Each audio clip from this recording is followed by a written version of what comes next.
సహోదరులు మణికుమార్ గారు ప్రసంగించిన ఎన్నో ఆత్మ సంబంధమైన సంగతులను ఉచితముగా వీక్షించుటకు స్క్రిప్చర్స్ యూనివర్సిటీ మరియు సన్ ఆఫ్ గాడ్ ఆన్లైన్ అనే మా యూట్యూబ్ ఛానల్స్ ను తప్పక దర్శించండి.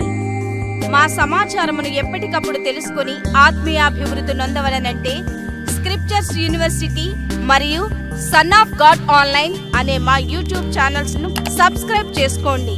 సత్వర నోటిఫికేషన్ల కొరకు సబ్స్క్రైబ్ బటన్ ప్రక్కనే ఉన్న బెల్ సింబల్ ను క్లిక్ చేయండి. ధన్యవాదములు. పరలోకమందున్న మా తండ్రి, చక్కని సంగతులు మా కొరకు మీరు నిక్షిప్తపరిచినందుకు వందనములు తండ్రి. మాకు వినిపిస్తున్నటువంటి ప్రతి మాట మంచి నేలను పడి ఒక విత్తనము వలె ఫలము తీసుకుని రాగలుగుటకు, మా ప్రయత్నమును మేము చేయగలుగుటకు సహాయం చేయండి. విన్న వాక్యం ప్రకారం ప్రవర్తించినప్పుడు వాక్యం వినడం వలన ప్రయోజనం కలుగుతుంది. అటువంటి విధానంలోనికి మేమందరం వెళ్ళే భాగ్యం దయచేయమని మిమ్మల్ని కోరుకుంటూ యేసుక్రీస్తు వారి ద్వారా మా ప్రార్థనలు మీకు సమర్పిస్తున్నాము తండ్రి. ఆమేన్. ఒక చక్కని పాఠాన్ని ఈ ఉదయకాల సమయంలో మనం ఆలోచన చేద్దాం. అది అలంకరణకు సంబంధించినటువంటి పాఠం. అలంకరణ, అంతరంగ పురుషుని అలంకరణ. దీనిని గూర్చి దేవుడు తన గ్రంథంలో రాయించినటువంటి మంచి సంగతులను ఈ పాఠ్యభాగంలో మనం ఆలోచన చేద్దాం. చిన్నపిల్లలు మొదలుకొని వృద్ధుల వరకు ప్రతి ఒక్కరికి తెలియవలసినటువంటి చక్కని పాఠం ఇది. ఈరోజు అలంకరణ తెలియని వారు ఎవరు లేరు, కోరుకోని వారు ఎవరూ లేరు. దేవుడు మనకిచ్చిన అందం ఒకటి ఉంది. ఈ అందాన్ని రెట్టింపు చేసుకోవాలనుకుంటే మనకు అలంకారం కావాలి. అంటే మన చుట్టూ ఉన్నటువంటి మనుషులకు మనం అందంగా కనిపించాలి, ఆకర్షింపబడాలి, అందరి దృష్టిని మనం ఆకర్షించాలి, మనలను అందరూ చూస్తూ ఆనందించాలి. ఇది సహజంగా భూమి మీద శరీరాన్ని ధరించుకున్న ప్రతి భౌతికమైనటువంటి మనిషి కోరుకునే ఆలోచన. దీనిని దేవుడు తన గ్రంథంలో వ్రాయించాడు. ఒక మనిషి అలంకరణ విషయంలో ఎలాంటి ఆలోచన కలిగి ఉండాలో దేవుడు తన మాటలలో పొందుపరిచాడు. ఈరోజు ఈ పాఠం తెలియక, అలంకరణ యొక్క ఈ మెలకువలు తెలియక, ఎలా అలంకరింపబడాలో తెలియక, ఏ విధంగా ఆకర్షింపబడాలో తెలియక ఒక మత్తులోనికి మానవ జాతి వెళ్ళిపోయింది. టోటల్గా మానవ ప్రపంచం అంతా వెళ్ళిపోయింది. అందుకే అటువంటి సందర్భంలో మనుషులకు తెలియవలసినటువంటి ఒక మంచి పాఠంగా దీనిని ఈ సమాజానికి అందజేయాలనుకుంటున్నాను. గొప్పవారు మొదలుకొని పేదవారి వరకు ప్రతి ఒక్కరికి అలంకరణపై ఈరోజు వ్యామోహం ఉంది, ఆలోచన ఉంది. తమ కడుపుకు ఆకలి తీర్చుకోవటానికి, తమ కడుపుకు ఎటువంటి పదార్థం తిన్నా పర్వాలేదు కానీ తమ శరీరానికి మాత్రం మంచి అలంకరణ చేసుకోవాలి అనుకునేటువంటి వారు ఈరోజు ఎందరో ఉన్నారు. కడుపు మార్చుకునైనా శరీరాన్ని చక్కగా అందరికీ చూపించుకోవాలి, మా అందాన్ని అందరికీ చక్కగా చూపించుకోవాలి అనుకునేవారు చాలామంది ఈరోజు సమాజంలో మనకు కనిపిస్తున్నారు. తిండి ఏమి తింటేనేలే, ఎవరు చూడొచ్చారు, 4 గోడల మధ్య ఒక గదిలో మనం తింటున్నటువంటి ఆహార పదార్థాలను ఎవరూ చూడలేదు, తినగానే ఇవి లోపలికి వెళ్ళిపోతాయి కనుక ఏం తిన్నా పర్వాలేదు, శ్రేష్టమైన పదార్థాలని ఆలోచించనక్కర్లేదు. మనం పేదవారం అయితే ఏం తిన్నా పర్వాలేదు, కానీ బయటకు వెళితే అందరికీ అందంగా కనిపించాలి. కనుక దీని విషయం మనం ఎక్కువగా ఆలోచన చేయాలి.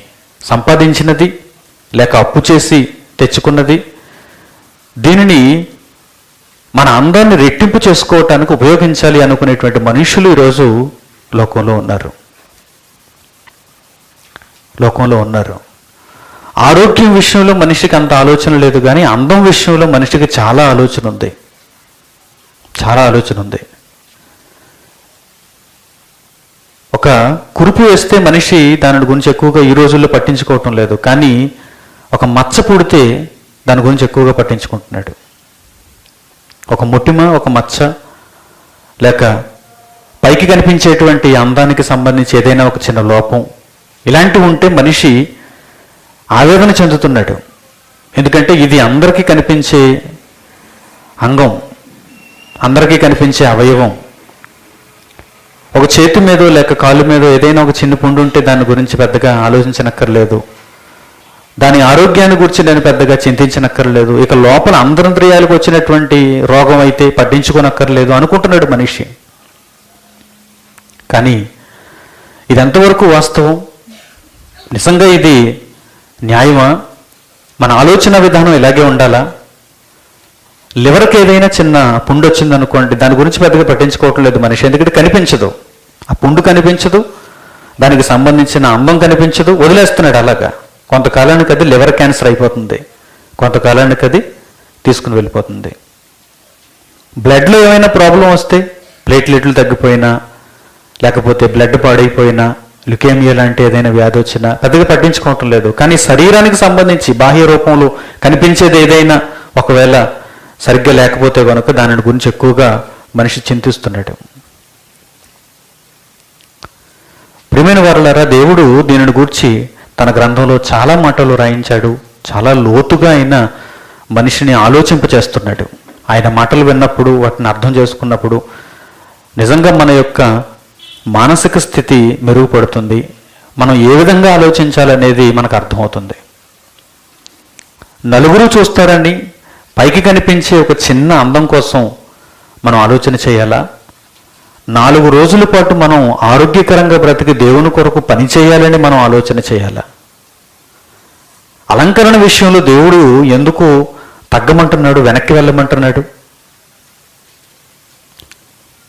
చాలామంది మనుషులకు ఈ రహస్యాలు తెలియక క్రైస్తవ్యం అనగానే బొట్టు తీసేయాలండి, గాజులు తీసేయాలండి, రంగు చీర కట్టుకోకూడదండి, తెల్ల చీర కట్టుకోవాలండి, ఏంటంటే ఆ మతం అని చాలామంది పెదవి విరిచారు, దేవునికి దూరం అయిపోయారు, క్రైస్తవ్యానికి దూరం అయిపోయారు, క్రీస్తును కాదనుకున్నారు.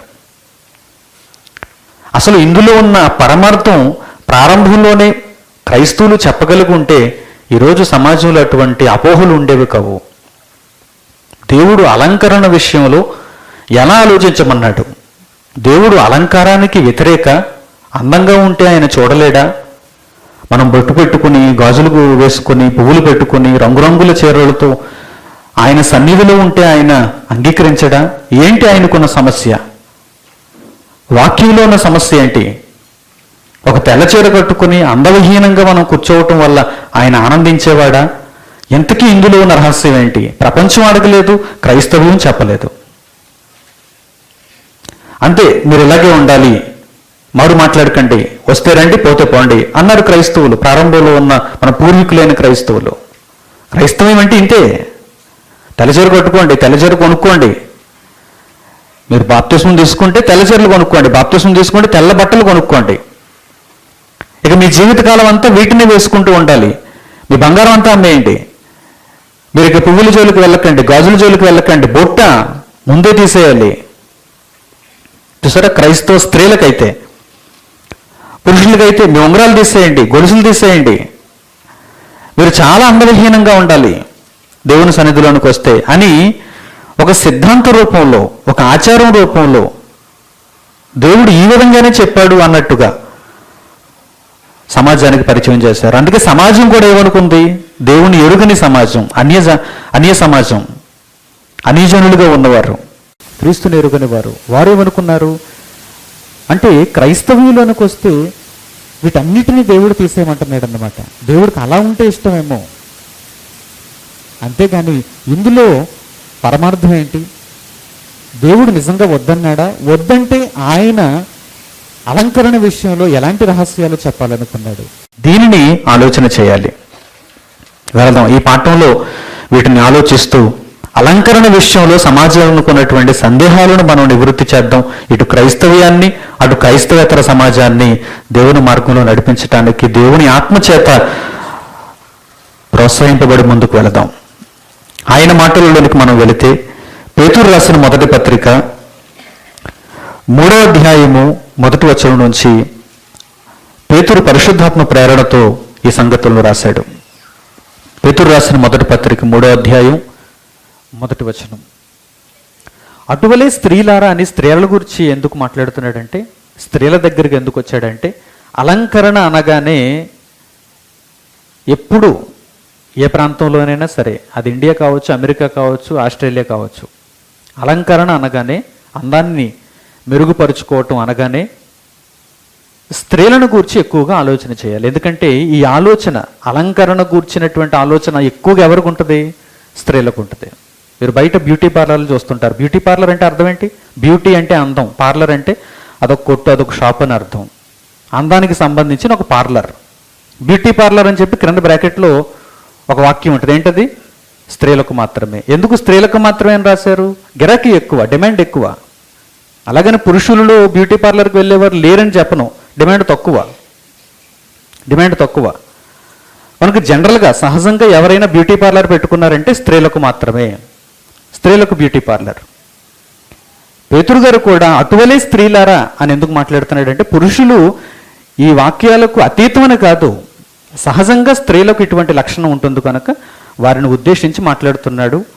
ఒకవేళ ఎవరైనా పురుషులు కూడా ఇటువంటి స్వభావం కలిగిన వారైతే వారు కూడా ఈ మాటలను బట్టి జ్ఞానం నేర్చుకోవాలి. అర్థమవుతుందా మీకు? స్త్రీలను ఉదాహరణగా తీసుకుని చెప్పాడు. ఎవరైనా పురుషులు కూడా బ్యూటీ పార్లర్కి వెళ్దాం అనుకున్నారు అనుకోండి, వారికి కూడా ఈ మాట చెందుతుంది. అంటే టోటల్గా ఎవరైతే అలంకరణ విషయంలో దేవుని సంగతులు నేర్చుకోవాలని ఆశపడుతున్నారో వారందరికీ ఈ మాట వర్తిస్తుంది. అటువలే స్త్రీలారా, ఇప్పుడు చదవండి, మీరు మీ స్వపురుషులకు లోబడి ఉండుడి. స్త్రీలారా, మీరు మీ స్వపురుషులకు లోబడి ఉండుడి అంటే అలంకరణ చేసుకోవాలి, అతిగా అలంకరించుకోవాలి. నా అందం సరిపోవటం లేదు, దేవుడిచ్చిన ఈ అందం సరిపోవటం లేదు, నేను ఎక్కువగా అలంకరించుకోవాలి అని ఒక స్త్రీకి ఆలోచన ఎప్పుడు పుడుతుందంటే, స్వపురుషుని దగ్గర నుండి తన ఆలోచన పరాయి పురుషుని వైపు మళ్ళినప్పుడు అది కలుగుతుంది. దానికి ప్రారంభం అన్నమాట అది, దానికి పునాది అదే. అప్పుడప్పుడు స్త్రీలు కూడా నా ఫేవరెట్ హీరో ఫలానా ఆయనండి, ఫేవరెట్ హీరో, నీ ఫేవరెట్ హీరో నీ భర్త అవ్వాలి తప్ప నీ ఫేవరెట్ హీరో ఫలానా ఆయన అవ్వకూడదు. అతను ఎంతటి వాడైనా సరే, సల్మాన్ కావచ్చు, మహేష్ కావచ్చు, ఇంకెవరైనా కావచ్చు, వాళ్ళకి వాళ్ళ భార్యలు ఉన్నారు, వారు రంగుతెర మీదే హీరోలు. ఆ హీరోలను చూసి ఇతడు నా ఫేవరెట్ హీరో, నా భర్త అలా ఉంటే బాగున్ను, నేను అలాంటి పురుషుడిని కోరుకుంటున్నాను అనుకుని మీరు అనుకోకూడదు. ఎందుకంటే ఒక పురుషుడు ఒక స్త్రీకి నిర్ణయింపబడ్డాడు. భూమి మీద ఒక పురుషుడు ఒక స్త్రీకి నిర్ణయింపబడ్డాడు. దేవుడు ఆ విధంగా సృష్టిని తయారు చేశాడు. ఈ సృష్టి కార్యక్రమం అలాగే తయారు చేయబడింది. ఒక పురుషుడు ఒక స్త్రీ. ఆదామును తయారు చేశాడు. సాటి అయిన సహాయంగా ఎంతమందిని ఇచ్చాడు? ఒక ఆమెనే ఇచ్చాడు, హవ్వను ఇచ్చాడు. అంటే అప్పటి నుంచి దేవుడు ఈ క్రమాన్ని పాటిస్తూ భూమి మీద ఎంతమంది మగపిల్లలను పంపిస్తే అంతమంది ఆడపిల్లలను, ఎందుకు ఈ లింగ నిష్పత్తిని దేవుడు నెరవేరుస్తున్నాడు, కాపాడుతున్నాడు. ఎంతోమంది తల్లులు, తండ్రులు ఆడపిల్లలను ద్వేషించి గర్భంలోనే ఆడపిల్లలను చంపేయాలనుకున్న దేవుడు ఆ నిష్పత్తిని ఇంకా కాపాడుతూ ఎందుకు వచ్చాడు? ఒక పురుషుడు ఒక స్త్రీ. పురుషునికి తన మదిలో తన స్త్రీ ఉండాలి, తన భార్య ఉండాలి. భార్యకు తన మదిలో తన పురుషుడు ఉండాలి, తన భర్తే ఉండాలి. దీనిని ప్రారంభపు మెట్టుగా పేతురు సంఘంలో ఉన్న స్త్రీలకు, సమాజంలో ఉన్న స్త్రీలకు అలంకరణ గూర్చి అర్థం చేసుకోవాలని ప్రతి ఒక్కరికి నేర్పిస్తున్నాడు. అటువలే స్త్రీలారా, మీరు మీ స్వపురుషులకు లోబడి ఉండుడి, వారికి లోబడి ఉండాలి. తర్వాత అందువలన వారిలో ఎవరైనాను వాక్యమునకు అవిధేయులైతే, మీ స్వపురుషులకు మీరు లోబడి ఉన్నప్పుడు ఆ స్వపురుషులలో ఎవరైనా వాక్యమునకు అవిధేయులైన వారు ఉంటే వారు భయముతో కూడిన మీ పవిత్ర ప్రవర్తన చూచి, భయముతో కూడిన మీ పవిత్ర ప్రవర్తన చూచి అంటే మీరు వారికి భయపడుతున్నారని, మీ పవిత్రమైన ప్రవర్తన చూచి వాక్యము లేకుండానే తమ భార్యల నడవడి వలన రాబట్టవచ్చును, నీతి మార్గంలోనికి రాబట్టవచ్చును. నా భార్య ఎంత మంచిది, నేనే తన దృష్టిలో గొప్పవాడను అని ఎప్పటికైనా భర్త తన భార్యను గూర్చి ఆలోచించుకునే విధంగా భార్య తన యొక్క నడవడిని, తన పవిత్ర ప్రవర్తనను తన పురుషునికి చూపించాలి, తన భర్తకు చూపించాలి, తన స్వపురుషునికి లోబడి జీవించాలి. తర్వాత మాటలు చూడండి. ఇక ఈ మాట ఎవరికైతే జ్ఞాపకంలో లేదో, ఎవరైతే స్వపురుషులకు లోబడరో, ఎవరైతే దేవుడిచ్చినటువంటి అందము కాక దీనిని రెట్టింపు చేసుకోవాలని ఆలోచన చేస్తారో వారి దగ్గరకు వస్తున్నాడు. 3వ వచనం, జడలు అల్లుకొనుట. చూసారా, ఇవన్నీ దేవుడు ఎందుకు నిషేధించాడు అనుకుంటున్నారు? జాగ్రత్తగా మీరు దీన్ని అర్థం చేసుకోండి. జడలు అల్లుకొనుట, బంగారు నగలు పెట్టుకొనుట, వస్త్రములు ధరించుకొనుట అను వెలుపటి అలంకారము మీకు అలంకారముగా ఉండక. చూసారా, దీనిని గూర్చి ఆయన వీటన్నిటిని గూర్చి ప్రస్తావించాడు, నిషేధించాడు. వెలుపటి అలంకారం అనేది ఒకటి ఉంది, లోపటి అలంకారం అనేది ఒకటి ఉంది. 2 అలంకారాలే. అవును, మొదట్లో మనం ఏమని చెప్పుకున్నాం? అలంకారము మనిషి యొక్క అందాన్ని రెట్టింపు చేస్తుంది. తల్లి గర్భంలో నుంచి వచ్చినట్టుగా మనం ఉండి మనం ఈ లోకానికి కనిపిస్తున్నప్పుడు ఒక రకంగా కనిపిస్తాం. కానీ మనకు కొన్ని వస్తువులను జోడించుకున్నాం అనుకోండి, మెడలో బంగారు నగ, చేతులకు ఉంగరాలు, అలాగే చేతి మండలు, అలాగే ముఖానికి కావలసినటువంటి వస్తువులు, ఇంకా ఏవేవో కిరీటాలు, ఇవన్నీ పెట్టుకున్నాం అనుకోండి, రంగురంగుల చెమికి దుస్తులు, మంచి మంచి కోటింగులు, షేడింగులు, ఇవన్నీ పెట్టుకున్నాం అనుకోండి, ఇవన్నీ వేసుకున్నాం అనుకోండి, ఇంకో రకంగా కనిపిస్తాం. అంటే ఇదంతా ఒక మేకప్, ఇదంతా పైన మనం వేసుకున్నటువంటి ఒక రంగు, ఒక మేకప్. ఈ అందం ఎవరిది? వస్తువులది, ప్రకృతిలో ఉన్న వస్తువులది. ఒక జ్యువెలరీ షాపులో వాడు తయారు చేసిన వస్తువుది, ఒక ఫ్యాన్సీ షాపులో వాడు అమ్మిన వస్తువుది, ఒక బట్టల షాపులో వాడు అమ్మిన బట్టది, ఒక చెప్పుల షాపులో వాడు అమ్మిన చెప్పుది. ఈ అందం అంతా మన దగ్గరికి తెచ్చుకుంటే, వారు తయారు చేసిన ఆ అందాలను మనకు జోడించుకుంటే, మనకు ఒక 50% అందం తల్లి గర్భంలోంచి వస్తే మరో 50% అందాన్ని ఇవిస్తున్నాయి. కనుక ఇదంతా వెలుపటి అలంకారం. ఇవన్నీ తీసేసామనుకోండి, ఈ తీయబడిన వస్తువులు మరొకరికి వేసామనుకోండి, వారు అందం కనిపిస్తారు, నువ్వు డల్ అయిపోతావు. అంటే అందం ఎవరిలో ఉంది? నీ గొప్పతనమా? నీలో ఉందా అందం? వస్తువుల్లో ఉందా? వస్తువుల్లో ఉంది. ఈ వస్తువు ఎవరి దగ్గర ఉంటే వారికి అందం. బాగా అర్థం చేసుకోవాలి మీరు. వస్తువు ఎవరి మీద ఉంటే, ఎవరి చెంత ఉంటే వారికి అందం. ఎవరి నుండి విడిపోతే, ఎవరి నుండి వెళ్ళిపోతే వారు అందవిహీనం. ఇప్పుడు మీ గొప్పతనం ఏముంది? మీరు అందంగా ఉన్నారని ఎందుకు చెప్పుకుంటున్నారు? వస్తువులు అందంగా ఉన్నాయని చెప్పండి, ఒప్పుకుంటాను. వస్తువులు అందంగా ఉన్నాయి, పువ్వులు అందంగా ఉన్నాయి, చీర అందంగా ఉంది, బట్టలు అందంగా ఉన్నాయి, బెల్ట్ అందంగా ఉంది, షూ అందంగా ఉంది. ఏమంటే ఇవన్నీ వాటి అందాలు, మీ అందాలు అనుకోకండి. ప్రపంచం అలా మోసపోయింది. వాటిని ధరించుకోగానే అబ్బా నేను ఎంత అందంగా ఉన్నాను అంటాడు. నీ అందం కాదు అది నీ అందం కాదు. వాటిని తీసేసి చూసుకొని నీ అందం ఏంటో అర్థమవుతుంది. వాటిని తీసేసి చూసుకో. ఒకడు తల బాగా పెరిగింది అనుకోండి, దాన్ని మంచి మంచి క్రాఫ్ట్లు చేసుకుంటుంటాడు, స్టైలిష్ స్టార్ అయిపోతుంటాడు. ఒకసారి గుండుకేసుకొని చూసుకో, నీ అందం తెలిసిపోతుంది.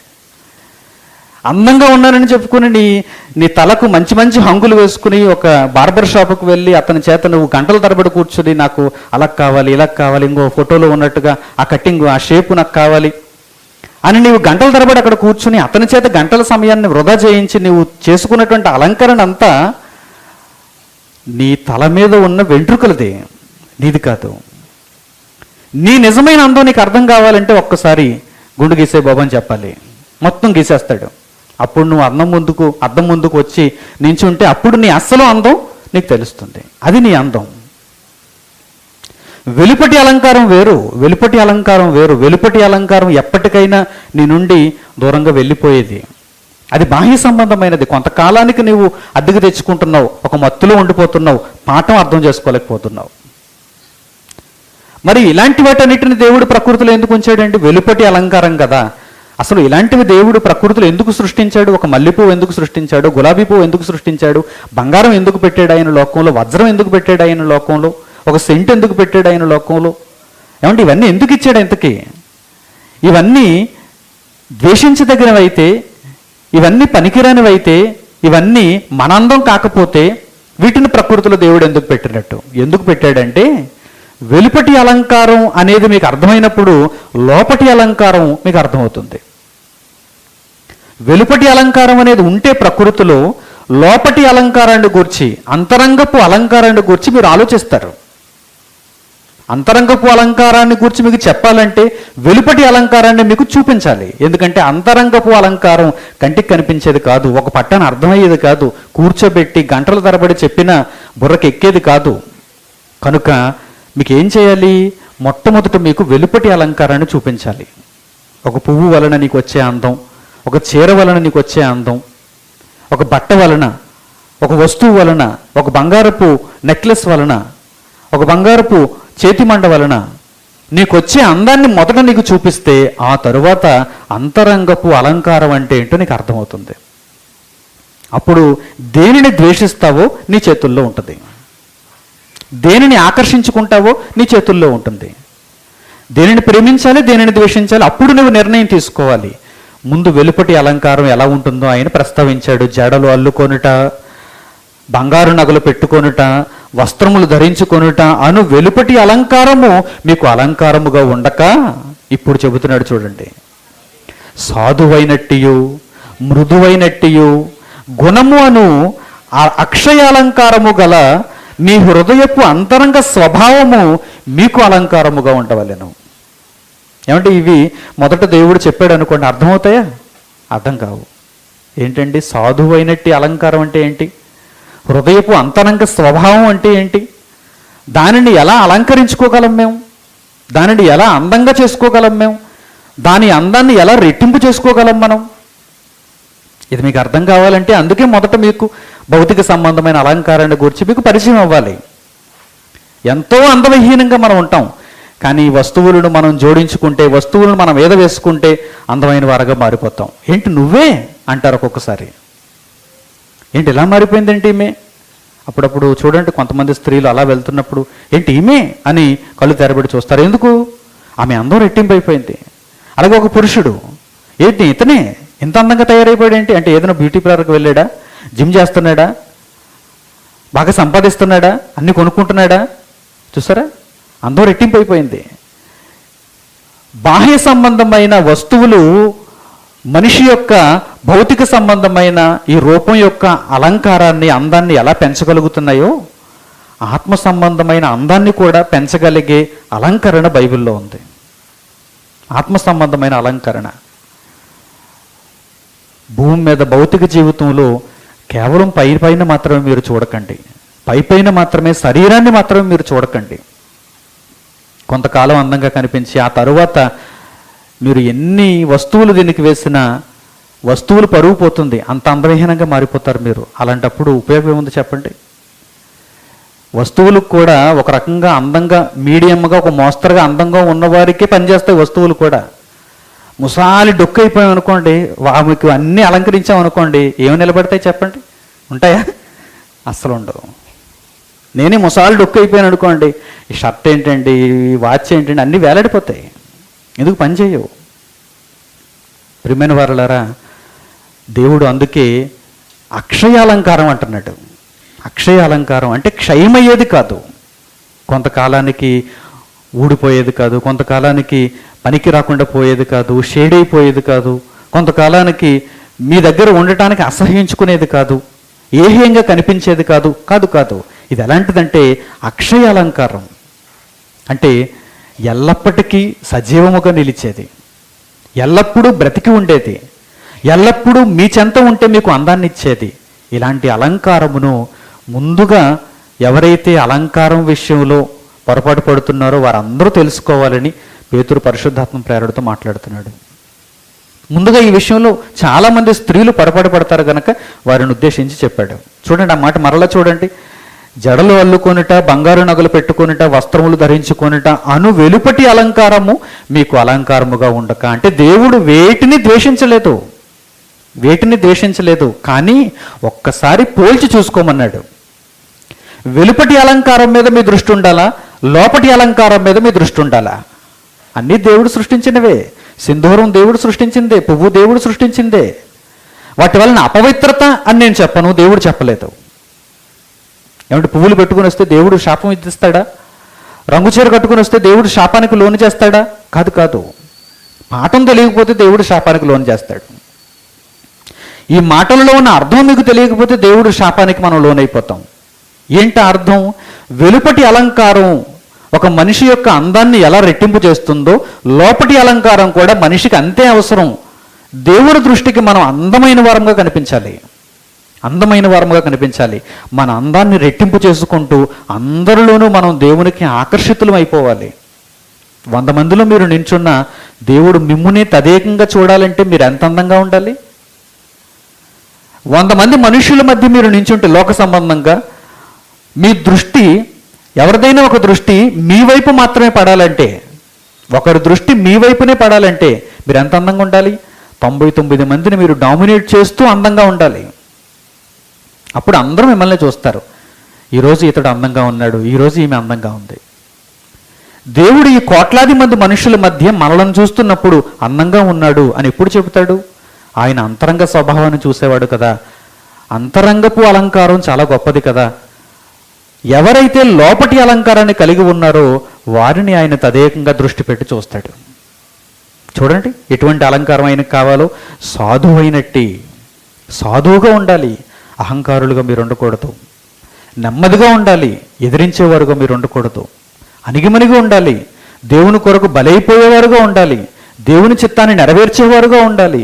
దేవుడు చెప్పిన ప్రతి పనికి తలదించేవారుగా ఉండాలి. సాధువైనట్టు, మృదువైనట్టు, కఠినంగా ఉండకూడదు మీరు. దేవుని కొరకు పని చేసేటప్పుడు కఠినంగా ఉండకూడదు మీరు.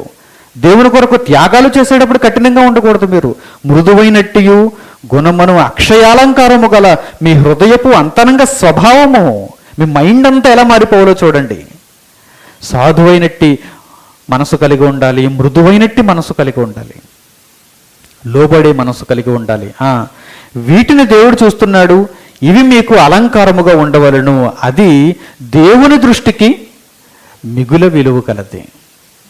ఇదంతా ఎవరి దృష్టికి? అంతరంగ స్వభావం అలంకారంతో కూడినదైతే, ఆత్మ విషయంలో మీరు అందంగా ఉంటే ఎవరి దృష్టికి మీరు అందంగా కనిపిస్తారు? దేవుని దృష్టికి. అందుకే రాశాడు అన్నమాట. లోకం దృష్టికి అయితే కాదు. లోకం అయితే మిమ్మల్ని ఎన్నిక చేయదు. సాటి మనిషి మిమ్మల్ని ఎన్నిక చేయడు.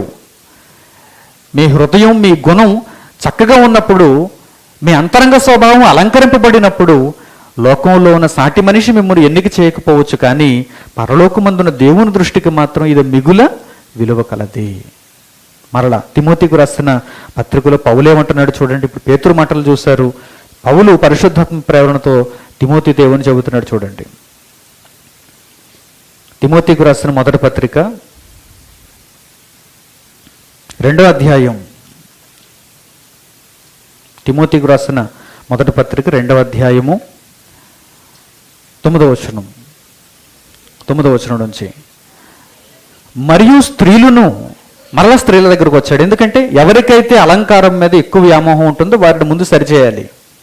మరియు స్త్రీలను అనకువయు స్వస్థ బుద్ధియు గలవారై ఉండి తగుమాత్రపు వస్త్రముల చేతనే వారు అలంకరించుకోవాలి. తగుమాత్రపు వస్త్రముల చేతనే. ఏమంటే అలాగని దేవుడు వస్త్రములు వేసుకోవద్దంటున్నాడా? బంగారం వేసుకోవద్దంటున్నాడా? అసలు అలంకరించుకుంటున్నాడా వద్దంటున్నాడా? తగుమాత్రం. అతిగా మీరు అలంకరించుకోవాల్సిన అవసరం లేదు. అర్జెంటుగా మీ అందాన్ని రెట్టింపు చేసుకోవాల్సిన అవసరం లేదు. బాహ్య సంబంధంగా ఉపయోగం లేదు. మీరు దీర్ఘదృష్టితో ఆలోచన చేసేవారు, మీరు ఆత్మ సంబంధమైన దృష్టి కలిగిన వారు, తలలోనున్న కనును తెరిచి మీరు చూచేవారు కదా. కనుక మీరు మీ దృష్టినంతా దేని వైపు తీసుకుని వెళ్ళిపోయారు? ఆత్మ సంబంధమైన అలంకారము. కనుక మరి భౌతిక సంబంధమైన అలంకారం విషయంకి వచ్చేసరికి ఏం చేయాలి ప్రభువా? తగుమాత్రంగా ఉండండి. అంటే మీకు ఎంతవరకు సమాజంలో అవసరమో అంతవరకు ఉండండి. మరీ మిమ్మల్ని చూసి అందవిహీనంగా ఉందండి.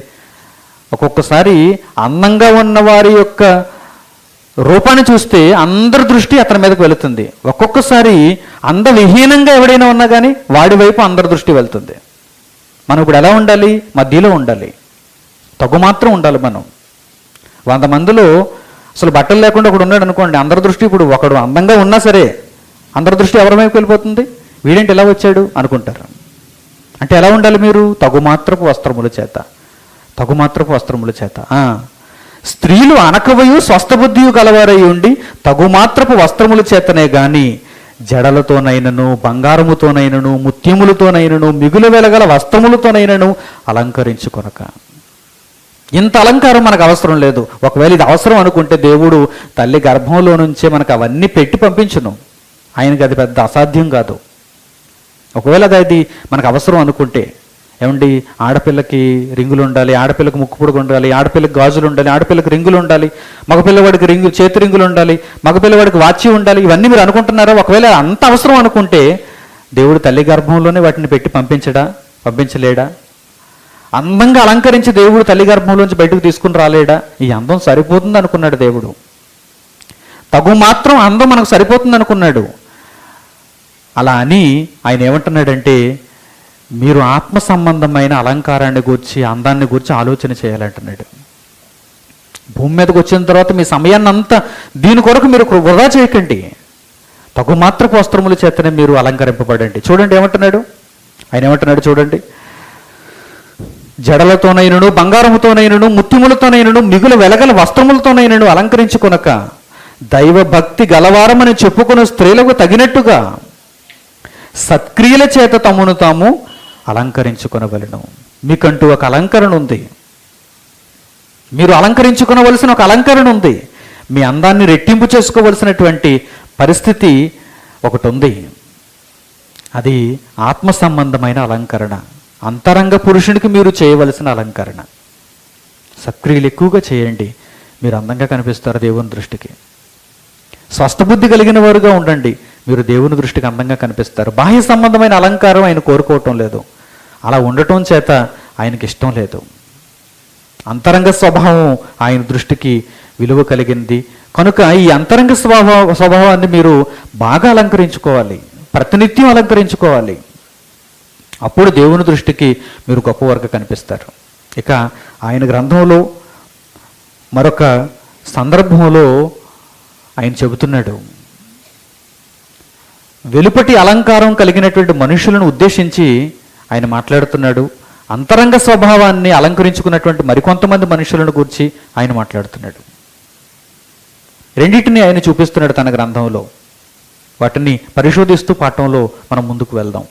పాత నిబంధన కాలంలో ఇశ్రాయేలీలందరూ ఎప్పుడైతే బబులోను చెరకు పట్టుబడ్డారో, బబులోను చెరలోనికి వెళ్ళిపోయారో, ఇశ్రాయేలీలో ఉన్నటువంటి ఆ కాస్తా కోస్తా భక్తి కూడా నాశనం అయిపోయింది. నాశనం అవ్వటాన్ని బట్టే దేవుడు ఇశ్రాయేలీలను చెరకు అప్పగించాడు, బబులోను చెరకు అప్పగించాడు. వారిని పరిపాలించే రాజులు, ఆ తర్వాత రాజుల చేతుల్లో నుండి వారు బబులోను చెరకు వెళ్ళిపోయారు. ఇశ్రాయేలు రాజులు, యూదుల రాజులు, వారి చేతుల్లో నుండి ఇశ్రాయేలీలు బబులోను చెరకు వెళ్ళిపోయారు. ఇదంతా ఇశ్రాయేలీల యొక్క పతనావస్థ అన్నమాట ఇదంతా. ఒకనాడు ఇశ్రాయేలీలు ఎలా ఉన్నారు? ఐగుప్తు బానిసత్వంలో ఇశ్రాయేలీలు దేవుణ్ణి వేడుకున్నప్పుడు, మొరపెట్టినప్పుడు, ఈ బానిసత్వం నుండి, కఠినమైనటువంటి దాస్యత్వం నుండి మమ్మల్ని విడిపించు తండ్రి అని వారందరూ దేవునికి మొరపెట్టుకున్నప్పుడు వారి పరిస్థితి ఎలా ఉంది? చాలా భక్తిపరులుగా ఉన్నారు వారు. ఎందుకంటే వారి చేతుల్లో ఏమీ లేదు, వారు కఠినమైనటువంటి పనులు చేస్తున్నారు, చాలా కష్టపడుతున్నారు, శ్రమ పడుతున్నారు. అలాంటి పరిస్థితుల్లో వారి మనసు ఎలా ఉందంటే, తండ్రి మమ్మల్ని రక్షించు అని ప్రతిరోజు మొరపెడుతున్నారు. అప్పుడు దేవుడు వారి మొర విని మోషేను ఒక నాయకుడిగా పంపించాడు. మోషే నాయకత్వం క్రిందకి వీరు వచ్చేసరికి కొంత సుఖపడ్డారు. సుఖపడగానే వీరికి ఏమొచ్చేసింది? గర్వం వచ్చేసింది. సుఖపడగానే కొమ్ములు వచ్చేసాయి. సుఖపడగానే లోక సంబంధమైన అలంకరణ వైపు మొగ్గు చూపారు. సుఖపడగానే దేవునికి దూరం అయిపోయారు. అసలు సుఖపడటం మొదలుపెట్టిన తర్వాత దేవునికి ప్రార్థన చేయడం మానేశారు, దేవునికి మొరపెట్టడం మానేశారు. ఐగుప్తు బానిసత్వంలో ఉన్నప్పుడు ఎంతగా దేవునికి మొరపెట్టేవారో, ఇశ్రాయేలీలు అరణ్య మార్గంలో ఉన్నప్పుడు అసలు దేవుణ్ణి పట్టించుకోలేదండి, అసలు దేవుణ్ణి పట్టించుకోలేదు. పైగా ఎలా మారిపోయారంటే దేవుణ్ణి విసిగించేవారుగా మారిపోయారు. ఐగుప్తు దేశంలో ఉన్నప్పుడు మాకు బంగారం ఉండేది, అలంకరించుకోవడానికి ఎన్నో వస్తువులు ఉండేవి, తినటానికి మంచి మాంసపు మొక్కలు ఉండేవి, దుమ్ములు ఉండేవి. ఎంతో కొంత కష్టపడినా కానీ అక్కడే మేము సుఖంగా ఉండేవారం. అరణ్య మార్గంలోనికి వచ్చేసాం, ఇదిగో కష్టపడుతున్నాం అని దేవుణ్ణి నిందించడం ప్రారంభించారు. దేవుణ్ణి విసిగించడం ప్రారంభించారు. అది మోషే నాయకత్వం. మోషే వెళ్ళిపోయాడు. ఆ తర్వాత న్యాయాధిపతులు వచ్చారు. ఈ నాయకత్వంలో, న్యాయాధిపతుల నాయకత్వంలో ఇంకా దిగజారిపోయారు, దేవునికి దూరం అయిపోయారు. ఆ తర్వాత ప్రవక్తలు వచ్చారు, ఇంకా దిగజారిపోయారు. ఆ తర్వాత రాజును కోరుకున్నారు వారు. సౌలు వచ్చాడు, దావీదు వచ్చాడు, సొలొమోను వచ్చాడు, రెహబాము వచ్చాడు. ఇలా రాజుల కాలం ప్రారంభమైంది. అందరినీ కలిపి పరిపాలించారు రాజులు. ఇంకా దేవునికి దూరం అయిపోయారు వీరు. ఆ తర్వాత విడిపోయారు ఏకంగా. యూదులు వేరు, మేము వేరు. ఇశ్రాయేలీలుగా మేము వేరు, యూదులు వేరు. వీరిలో వీరే జగడం కొట్లాడుకున్నారు. మీ రాజు వేరు, మా రాజు వేరు అన్నారు. ఇద్దరికి మరల గొడవలు వచ్చాయి, ఇద్దరికి మరల మధ్యలో యుద్ధాలు వచ్చాయి. ఇంకా దేవునికి దూరం అయిపోయారు. ఇటువంటి పరిస్థితుల్లో ఇక దేవుడు ఏం చేయాలి? వీరిని బబులోను చెరకు అప్పగించేద్దాం అనుకున్నాడు దేవుడు. బబులోనీయుల చేతికి అప్పగించాడు. అంటే ఆ పరిస్థితికి వచ్చేసరికి ఒకనాడు ఇశ్రాయేలీలు ఐగుప్తు దేశంలో ఉండేటప్పటి పరిస్థితి, ఇప్పుడు ఇశ్రాయేలీల యొక్క పరిస్థితి మనం చూస్తే భక్తి విషయంలో చాలా దిగజారిపోయారు, అనగారిపోయారని అర్థం. అప్పుడు వారికి ఉండే భక్తి ఎంత గొప్పది, అప్పుడు వారు చేసే మొర ఎంత గొప్పది, వారు చేసే ప్రార్థనలు, వారు చూపించేటువంటి నీతి న్యాయములు ఎంత గొప్పవి. దేవుడు అంత ప్రేమను చూసే కదా, అంత భక్తిని చూసే కదా ధర్మశాస్త్రాన్ని ఇచ్చాడు, నాయకత్వాన్ని పంపించాడు, వారిని చేయి పట్టుకుని నడిపించాడు, విడిపించాడు, ఎర్ర సముద్రంలో నడిపించాడు. దీనినంతటిని మర్చిపోయిన ఇశ్రాయేలు నానాటికి దిగజారిపోతున్నాడన్న బట్టి వీరు న్యాయాధిపతుల శిక్షణలోనికి వెళ్ళిపోయారు, తర్వాత ప్రవక్తల శిక్షణలోనికి వెళ్ళిపోయారు, తర్వాత రాజుల శిక్షణలోనికి వెళ్ళిపోయారు, ఆ తర్వాత ఇక చెరలోనికి వెళ్ళిపోయారు, బబులోను చెరలోనికి వెళ్ళిపోయారు. బబులోను చెరలోనికి ఇశ్రాయేలీలు వెళ్ళిన తర్వాత ఇశ్రాయేలీల యొక్క పరిస్థితి ఏంటంటే బాహ్య సంబంధమైన అలంకారాన్ని చూస్తున్నారు ఇశ్రాయేలీలు. బాహ్య సంబంధమైన అలంకారం. ఒక చెరలోనికి వెళ్ళిపోయారు. శత్రురాజు వీరిని పరిపాలిస్తున్నాడు మరలా. ఒకనాడు ఫరో పరిపాలించాడు, ఇప్పుడు నెబుకద్నెజరు పరిపాలిస్తున్నాడు. శత్రువుల చేతుల్లోనికి, చెరలోనికి వెళ్ళిపోయారు. ఇప్పుడు ఇశ్రాయేలు అందరూ ఏమనుకుంటున్నారంటే బబులోను సామ్రాజ్యాన్ని చూచి, బబులోను చక్రవర్తిని చూచి, వారి యొక్క కార్యక్రమాలు, వారి యొక్క దైనందిన జీవితాలను చూచి దేవుణ్ణి పక్కన పెట్టేశారు. బాహ్య సంబంధమైన అలంకారమే అలంకారం అనుకుంటున్నారు ఇక. ఎందుకంటే బబులోను రాజు ఎలా ఉంటాడు? బాహ్య సంబంధమైన అలంకారాన్ని కోరుకుంటాడు. బబులోను ప్రజలు దేన్ని కోరుకుంటారు? బాహ్య సంబంధమైన అలంకారాన్ని కోరుకుంటారు. ఎందుకంటే వారు దేవుడు లేనివారు, వారికి దేవుని గ్రంథం పరిచయం లేదు, వారికి ధర్మశాస్త్రం తెలియదు. ఇప్పుడున్న సామ్రాజ్యాలు కూడా చూడండి, ఇప్పుడున్నటువంటి దేశాలను కూడా చూడండి, ఏ అలంకారం కావాలి? ఒక భారతదేశానికి ఏ అలంకారం కావాలి? ఒక పాకిస్తాన్కి ఏ అలంకారం కావాలి? అంతరంగపు అలంకారమా, బాహ్య సంబంధమైన అలంకారమా? ఎక్కడ చూసినా అవే షాపులు. మీ అందాన్ని రెట్టింపు చేసే షాపులు ఎక్కడ చూస్తే అక్కడ కనిపిస్తాయి. ప్రతి అంగానికి ఒక షాపు. చూసారా? ఆత్మ సంబంధమైన అలంకారానికి సంబంధించినటువంటి దుకాణాలు ఎక్కడైనా ఉన్నాయా? షాపులు ఎక్కడైనా ఉన్నాయా? ఆలోచనలు ఎక్కడైనా ఉన్నాయా? ఏ దేశంలోనైనా ఉందా? పోనీ లేదు. ఆనాటి బబులోను సామ్రాజ్యం కూడా అంతే. బాహ్య సంబంధమైన అలంకారానికి ఎక్కువ ప్రాముఖ్యతనిచ్చినటువంటి రాజ్యాలు ఇవన్నీ. దానిని ప్రస్తావిస్తున్నాడు దేవుడు. చూద్దాం. ప్రకటన గ్రంథం 18వ అధ్యాయం. ప్రకటన గ్రంథము 18వ అధ్యాయం మొదటి వచనం నుంచి జాగ్రత్తగా చూడండి. ప్రకటన గ్రంథము 18వ అధ్యాయము మొదటి వచనం నుంచి. అటు తరువాత మహా అధికారము గల వేరొక దూత పరలోకము నుండి దిగివచ్చుట చూచితిని. యోహాను దర్శనంలో చూస్తున్నాడు దీనిని. అతని మహిమ చేత భూమి ప్రకాశించెను. పరలోకంలో నుండి వచ్చిన దూత మహిమ చేత భూమి ప్రకాశించెను. అతడు గొప్ప స్వరముతో ఆర్భటించి ఇట్లనెను. ఆ పరలోకంలో నుండి వచ్చిన ఒక దూత, దేవుని వాక్కులను చేతపట్టుకుని వచ్చినటువంటి ఒక దూత మహాస్వరంతో ఏమంటుందో చూడండి. గొప్ప స్వరముతో ఆర్భటించి ఇట్లనెను, మహాబబులోను కూలిపోయెను. మహాబబులోను అనుకున్నారు. మహాబబులోను. ఎందుకు మహాబబులోను అయిపోయింది? ఇశ్రాయేలీల దృష్టిలో, బబులోనీయుల దృష్టిలో, కల్దీయుల దృష్టిలో, భూమి మీద నివసించే సమస్త జాతి ప్రజల దృష్టిలో బబులోను సామ్రాజ్యం గొప్పది. వెలుపటి అలంకారానికి ప్రాముఖ్యతనిచ్చిన బబులోను సామ్రాజ్యం గొప్పదైపోయింది ఆ రోజు మనుషుల దృష్టిలో. ఈ మహాబబులోను అనుకుంటున్న ఈ సామ్రాజ్యం, గొప్పది అనుకుంటున్న ఈ సామ్రాజ్యం ఏమైపోయిందో చూడండి. కూలిపోయేను, నేలమట్టం చేయబడింది. అది దెయ్యములకు నివాస స్థలము, ప్రతి అపవిత్రాత్మకు ఉనికి పట్టు, అపవిత్రమును అసహ్యమునైన ప్రతి పక్షికి ఉనికి పట్టు ఆయను. అంటే బబులోను సామ్రాజ్యం దేనిని పెంచి పోషించింది? ఎవరిని తన దగ్గర చేర్చుకుంది? ఎవరిని అనుకరించింది? ఎవరిని గొప్పగా చేసింది అంటే దెయ్యములు, అపవిత్రత, అసహ్యము, దీనినంతటిని పెంచి పోషించింది. అలాంటి బబులోను చెరలోనికి ఇశ్రాయేలీయులు ఆనాడు వెళ్ళారు. చూసారా? ఇప్పుడు దాని అంతటిని క్రిందకు చదువుతూ 15వ వచనం దగ్గరికి మీరు రండి. పట్టణానికి సంబంధించిన వచనం అక్కడ మనకు కనిపిస్తుంది. ప్రకటన గ్రంథం 18వ అధ్యాయం 15-16 వచనములు. ఆ పట్టణము చేత ధనవంతులైన ఈ సరుకుల వర్తకులు ఏడ్చుచు దుఃఖపడుచు, అయ్యో అయ్యో, సన్నపు నారబట్టలు, ధూమ్ర రక్త వర్ణపు వస్త్రములు ధరించుకొని బంగారముతోనూ రత్నములతోనూ ముత్యములతోనూ అలంకరింపబడిన మహాపట్టణమా, ఎంత ఐశ్వర్యము ఒక్క గడియలోనే పాడైపోయేనే అని చెప్పుకొనుచు దాని బాధను చూచి భయాక్రాంతులై దూరముగా నిలుచుందరు. చూసారా ఏమైందో? భవిష్యత్తు ఏమైందో చూసారా? వెలుపటి అలంకారాన్ని కోరుకున్న ఒక పట్టణం యొక్క భవిష్యత్తు ఏమైపోయిందో చూడండి. ఏమైపోయిందో చూడండి. అసలు ఆ పట్టణం దేనిని కోరుకుందండి? ఆ పట్టణం ఎలా ఉందండి? ఆ పట్టణం యొక్క వైభవం ఏంటండి? చెప్తున్నాడండి, అక్కడ చెబుతున్నాడు చూడండి. చూచిన వారందరూ ఏమనుకున్నారట? వర్తకులందరూ ఏమనుకున్నారట? అయ్యో అయ్యో, సన్నపు నారబట్టలు, ధూమ్ర రక్తపు వర్ణ వస్త్రములు ధరించుకొని బంగారంతో రత్నములతో ముత్యములతో అలంకరింపబడిన మహాపట్టణమా, మహాపట్టణమా, నీవు కూలిపోయావు, నీవు నేలమట్టం చేయబడ్డావు. ఈరోజు కూడా చూడండి, ఎన్నో పట్టణాలు ఉన్నాయి. ఒక విశాఖపట్నం మహాపట్టణాన్ని చూస్తే, కాంతులీనుతున్నటువంటి ఆ మహాపట్టణాన్ని చూస్తే, రాత్రి వేళ మీరు ఒక ఎత్తైన ప్రదేశానికి వెళ్ళి ఆ మహాపట్టణం అంతటిని చూస్తుంటే ఎంత అంగరంగ వైభవంగా ఉంది. మీ కన్నుల దృష్టికి బాహ్య సంబంధమైన అలంకారం అదంతా. ఒక బీచ్ దగ్గరకు మీరు వెళ్ళి చూసినా, ఒక షాపింగ్ మాల్ దగ్గరకు మీరు వెళ్ళి చూసినా, ఒక సినీ థియేటర్ దగ్గర మీరు వెళ్ళి చూసినా, ఒక క్రికెట్ స్టేడియం దగ్గరకు మీరు వెళ్ళి చూసినా, ప్రజలు దేనిని కోరుకుంటున్నారు, దేనిని అలంకరణ అనుకుంటున్నారు, దేనికి విలువనిస్తున్నారు, దేనిని తమ దృష్టిలో గొప్పది చేస్తున్నారో చూడండి. దేనిని గొప్పది చేస్తున్నారో చూడండి. ఒక పండుగ వచ్చిందంటే అలంకరణ, అలంకరణ, అలంకరణ. వీధులంతా అలంకరణ, పట్టణమంతా అలంకరణ. ఒక ముంబై మహాపట్టణాన్ని చూస్తే, ఆ రేవు పట్టణాన్ని చూస్తే, చూసారా?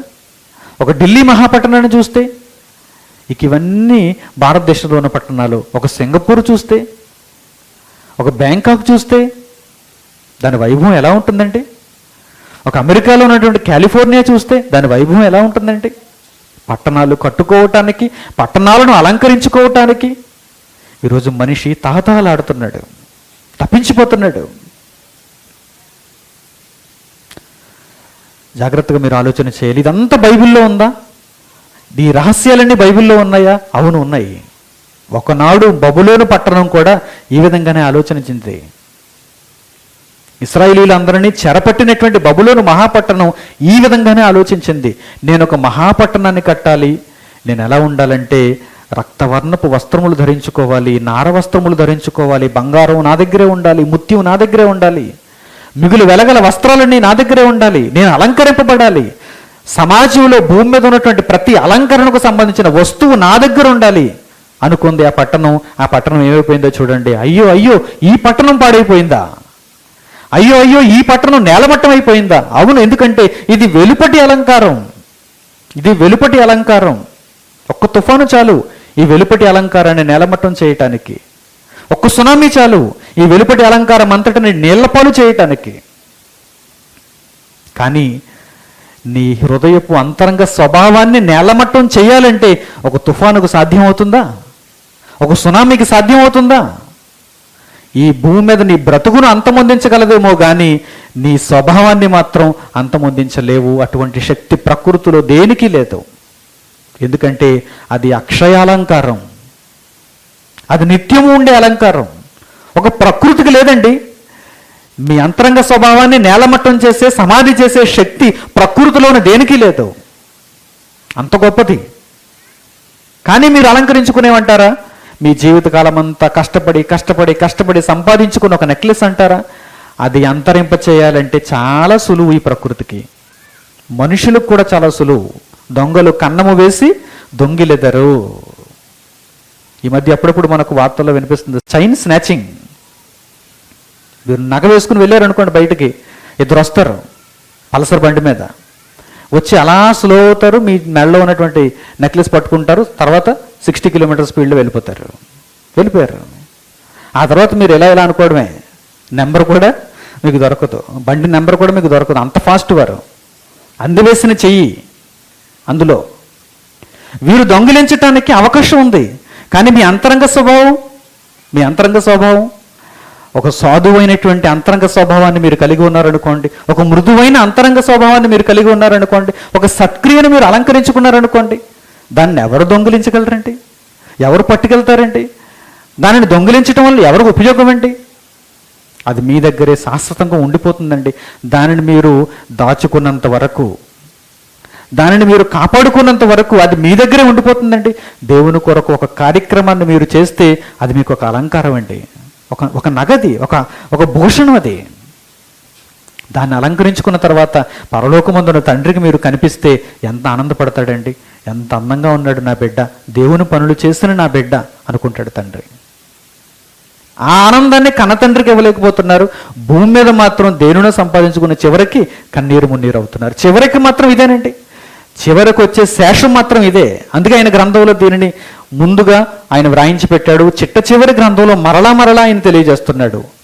ఓ బబులోను మహాపట్టణమా, ఏమైపోయావో చూడు. అయ్యో, ఈ పట్టణం ఒకప్పుడు ఎలా ఉందంటే మంచి మంచి వస్త్రాలు, మంచి మంచి నగలు, విలువైనటువంటి ప్రతి ఆభరణం ఈ పట్టణానికి ఉంది. కానీ ఇప్పుడు ఏమైపోయింది? ఒక్క గడియలోనే పాడైపోయినే అని చెప్పుకొనుచు దాని బాధను చూచి భయాక్రాంతులు దూరముగా నిలుచుందురు. చివరికి నష్టం మిగలలేదా? చివరికి వేదన మిగలలేదా? వెలుపటి అలంకారం ఈ విధంగానే ఉంటుంది. నిజంగా ఈ పాఠం మీకు అర్థమైతేనండి మీ జీవితం ఎంత గొప్పగా మారిపోతుందో వర్ణనకి అంతు చెక్కదు. అంత గొప్పగా మీరు మీ జీవితాన్ని మార్చుకోగలరు. ఈరోజు యువత అంతా దేని విషయంలో పాడైపోతుందో చెప్పమంటారా? వెలుపటి అలంకరణ.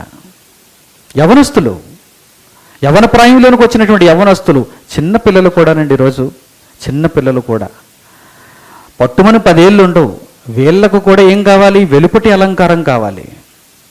అమ్మ సరిగ్గా అలంకరించకపోతే ఊరుకోరు.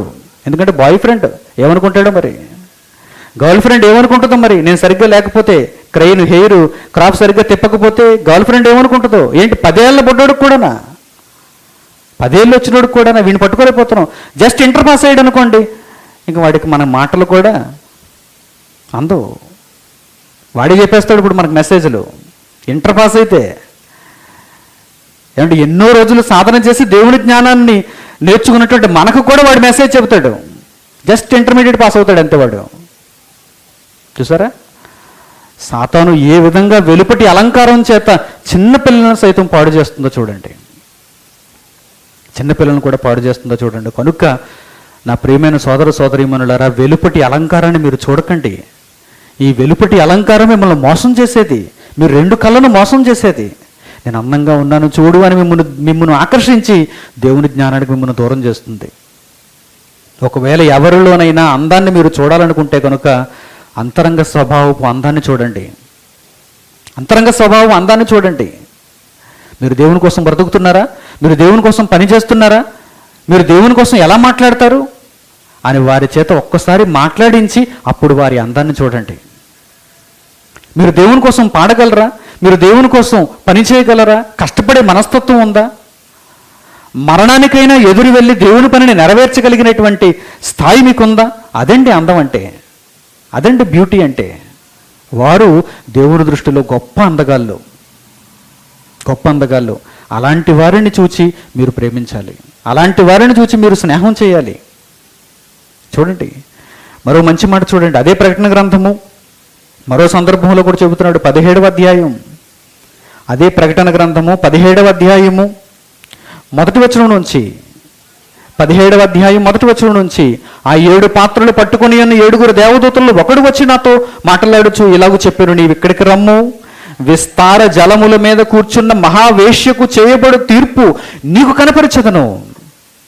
విస్తార జలముల మీద కూర్చున్న మహావేశ్యకు చేయబడు తీర్పు. వేశ్య ఎలా ఉంటుంది? వేశ్యతో ఎందుకు పోల్చాడు లోకాన్ని? వెలుపటి అలంకారాన్ని ప్రేమించే ప్రతి ఒక్కరిని దేవుడు ఒక మహావేశ్య అని ఎందుకంటున్నాడు? వేశ్య ఏం చేస్తుంది? ఒక వ్యభిచారి ఏం చేస్తుంది? తన అందాన్ని రెట్టింపు చేసుకోవడానికి ప్రతినిత్యం ఆలోచన చేస్తుంది. ఎందుకంటే దానితోనే లాభం సంపాదించుకోవాలనే ఆలోచన ఆమెకి. నేనే అందంగా లేకపోతే ఎవరు నన్ను ప్రేమించరు కదా, ఎవరు నా దగ్గరకు రారు కదా. ఒక మహావేశ్య ఈ విధంగానే ఆలోచిస్తుంది. ఈరోజు పట్టణాలు సైతం మహావేశ్యులుగా మారిపోయాయి. ఆనాటి పట్టణాలు మహావేశ్యులతో పోల్చబడ్డాయి. చూడండి ఏమంటున్నాడు క్రింది మాట చూడండి. భూరాజులు ఆమెతో వ్యభిచరించరి, అంటే ఆమె మనసుతో ఏకీభవించారు, ఆమె ఆలోచనలతో ఏకీభవించారు. అవును, అందంగా ఉండాలి, వెలుపటి అలంకారమే అందం అనుకున్నాడు ఒక భూరాజు, ఒక భూ అధిపతి. భూరాజులు ఆమెతో వ్యభిచరించరి, భూ నివాసులు ఆమె వ్యభిచార మద్యములో మత్తులైరి. అప్పుడు అతడు ఆత్మవశుడనైన నన్ను అరణ్యమునకు కొనిపోగా దేవదూషణ నామములతో నిండుకొని 7 తలలు 10 కొమ్ములు గల ఎర్రని మృగం మీద కూర్చుండిన ఒక స్త్రీని చూచితిని. ఒక స్త్రీ కనిపించింది అరణ్యంలో. యోహాను దర్శనంలో చూస్తున్నప్పుడు ఆ స్త్రీ ఎలా ఉందో చూడండి. అందవిహీనంగా ఉందా? ఆ స్త్రీ ఎలా ఉందో చూడండి. మనం చూస్తే ద్వేషించేదిగా ఉందా? ఆ స్త్రీ ఎలా ఉందో చూడండి. ధూమ్ర రక్త వర్ణము గల వస్త్రము ధరించుకొని, అంటే అందరి కళ్ళను ఆకర్షిస్తుంది, అందరి చూపును ఆకర్షిస్తుంది. అది దాని నిజమైన అందం కాదు, అది ఒక వేశ్య, అది ఒక వ్యభిచారి. ఎలా ఉందో చూడండి. ధూమ్ర రక్త వర్ణము గల వస్త్రము ధరించుకొని, బంగారముతోనూ రత్నములతోనూ ముత్యములతోనూ అలంకరింపబడినదై, ఏహ్యమైన కార్యములతోనూ తాను చేయుచున్న వ్యభిచార సంబంధమైన అపవిత్ర కార్యములతోనూ నిండిన ఒక సువర్ణ పాత్రను తన చేత పట్టుకొని ఉండెను. అందంగా అలంకరింపబడిన స్త్రీని చూచి మీరు ఆమె అందంగా ఉందనుకుంటున్నారా? ఆమె హృదయపు అంతరంగ స్వభావం మంచిది కాదు.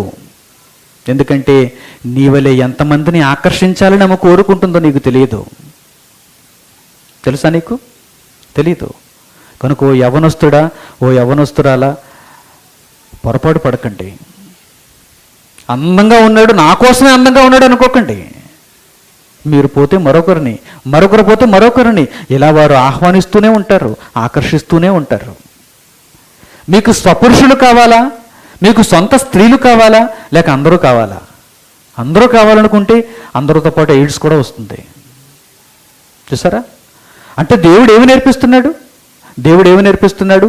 హృదయపు అంతరంగ స్వభావాన్ని అలంకరించుకోమని ఆయన నేర్పించటానికి లోకంలో ఎలా ఉంటుందో ఒక్కసారి చూపిస్తున్నాడు మనకి.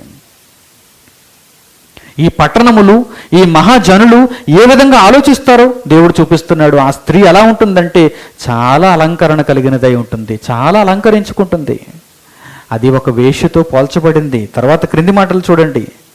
దాని నొసట దాని పేరు ఎలాగూ వ్రాయబడి ఉండెను, మర్మము వేశ్యలకును భూమిలోని ఏహ్యమైన వాటికిని తల్లి అయిన మహాబబులోను. చూసారా? వీరందరికీ హెడ్ అదే. ఈ హెడ్ ఎలా ఉంది? భూమి మీద అలంకారాన్ని, వెలుపటి అలంకారాన్ని కోరుకునే వారందరికీ తల్లి, ఆది తల్లి ఎలా ఉందో చూడండి. ఎంత అలంకారంతో ఉందో చూడండి, ఎన్ని వాటిని ధరించుకుందో చూడండి. అది వీరన్నిటికీ తల్లి, వీరందరికీ తల్లి. మరియు ఆ స్త్రీ పరిశుద్ధుల రక్తము చేత, యేసు యొక్క హతసాక్షుల రక్తము చేత మత్తిల్లి ఉండుట చూచితిని. నేను దానిని చూచి బహుగా ఆశ్చర్యపడ్డాను. ఎందుకు ఆశ్చర్యపడ్డావని దూత అడుగుతూ ఆ స్త్రీని గూర్చిన మర్మాన్ని తెలియజేస్తుంది. ఈ భూమి మీద ఉన్న మహాబబులోను అదే అని నాకు తెలియజేస్తుంది.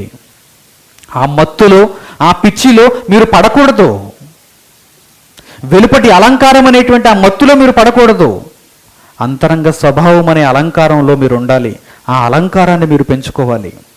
కొన్ని వాటిని గురించి దేవుడు ఇప్పుడు వివరిస్తున్నాడు, వాటిని గురించి కూడా మనం ఆలోచన చేద్దాం. అంతరంగ స్వభావం యొక్క అలంకారాన్ని ఎలా పెంచుకోవాలో. బాహ్య సంబంధమైన అలంకారాన్ని మీరు చూశారు. బబులోను అలంకారం స్త్రీలతో పోల్చబడి, ఒక వ్యభిచారితో పోల్చబడి, బంగారంతో, మిగిలి వెలగల వస్త్రములతో, ముత్యములతో, రత్నములతో అలంకరింపబడినటువంటి దానిని చూచారు. ఇది ఒక్క దినంలో కూలిపోయింది, ఒక్క గడియలో కూలిపోయింది. దాని చివరి నాశనాన్ని దేవుడు మనకు వివరించాడు. ఇక అంతరంగ స్వభావం యొక్క అలంకారాన్ని ఎలా పెంచుకోవాలి, ఈ అందాన్ని ఎలా పెంచుకోవాలి? పేతురు రాసిన మొదటి పత్రిక 5వ అధ్యాయము 5వ వచనం చూడండి.